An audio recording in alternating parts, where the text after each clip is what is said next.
getting ready to do the driver's side rear. Well, not getting ready to, I already have been. Driver's side rear quarter panel marker. Get the socket on the little stampy nut there. And that baby just spins, because whoever put these in just cranked the crap out of them to the point where they just spin, spin, spin. So I am going to gently, with a small flathead, bind the nut underneath, just a hair, and try to work it off that stud in hopes that we can make that work. Because that is part of the painted piece here on the outside. I'm just tapping on it. Everybody knows what I'm talking about. So, fun little battle. Just some work by careless individuals, as per usual. So, I want to get that done and situated out of our hair. Then we'll continue on with our voltage, amperage, figuring out why our turn signals and hazards do not work properly. Right.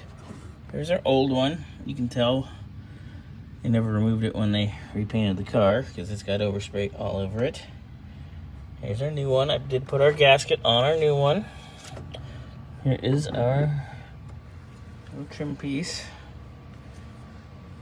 You can see where the screws were stripping a little bit. But there we are, going together. So I'll get this put together and we will actually have it not broken. Wow. Yeah, baby. Yeah, baby.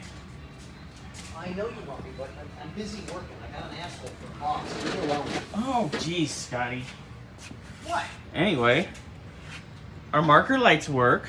Oh, nice. That's good. We got that back operational. Yeah. Check out our license plate light. It's LED. That's fucking bright. And it's a little bit on the amber side, so it looks more OE. Yeah. Because if we put a bright white in there, it'll actually be so bright you won't even be able to read the plate because of the reflection. Right. So, nice. Nice. All right. Now we can start chasing down what we got to chase down.